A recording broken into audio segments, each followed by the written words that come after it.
So TB అనేది చాలా commonest cause అనమాట. లంగ్స్‌లో వాటర్ రావడానికి the most common cause of లవంగ వాటర్ అక్యుములేషన్ ఇస్ న్యూమోనియా. దాని తర్వాత టీబీ వస్తుందన్నమాట. ఓకే. ఎర్లీ ఏజ్‌లో 15, 14 ఏళ్ల వయసులో అడోలసెన్స్‌లో ఈ ఇంటర్మీడియేట్ స్ట్రెస్‌ఫుల్ పీరియడ్స్‌లో ఇంకోటి జాబ్ చేసే మిడిల్ ఏజ్డ్ పీపుల్‌లో కూడా చాలా విపరీతమైన స్ట్రెస్‌లో ఉంటారు. బ్యాంక్ ఎగ్జామ్ రాసిన వాళ్ళు, బ్యాంకర్స్ ఉంటారు.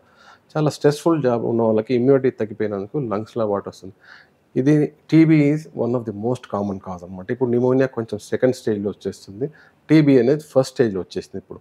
సో అరౌండ్ 20, 30, 40 ఇయర్స్ వరకు టీబీ అనేది నంబర్ 1 కాజ్ అయితుంది. ఓకే. అదే మీరు 55, 60 దాటారనుకోండి, లంగ్స్‌లో వాటర్ వచ్చంటే ఫస్ట్ పాసిబిలిటీ క్యాన్సర్ అండి. ఓహ్! సో ఏజ్ బట్టి డిసీజ్ మారిపోతుంది. ఎర్లీ ఏజ్‌లో వైరల్ న్యూమోనియాస్, బ్యాక్టీరియల్ న్యూమోనియాస్. అదే మిడిల్ ఏజ్ కొంచెం అడోలసెన్స్ ఏజ్ వచ్చేసి 20-40 ఇయర్స్‌లో టీబీ అనేది చాలా కామన్ వస్తుంది. 50 దాటిన వాళ్ళకి క్యాన్సర్ చాలా నంబర్ 1లో వస్తుంది. ఓకే. ఏదైనా వాటర్ వచ్చిందంటే లంగ్స్ నుంచి వాటర్ తీసి పరీక్ష చేసినప్పుడే మనకు అర్థమవుతుంది. ఏందంటే ఇది బ్యాక్టీరియా వల్ల వచ్చిందా?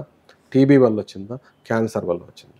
సో ట్రీట్మెంట్ దాన్ని బట్టి డిజైన్ చేయొచ్చు. బ్యాక్టీరియాలకి యాంటీబయాటిక్స్‌తోని వారం 10 రోజుల్లో, ఓకే. టీబీకి ఒక 4-6 మంత్స్, 8 మంత్స్ ట్రీట్మెంట్‌లో తగ్గిపోతుంది. క్యాన్సర్‌కి దానికి క్యాన్సర్ స్పెషలిస్ట్ పరంగా ట్రీట్మెంట్ వెళ్ళిపోతుంది.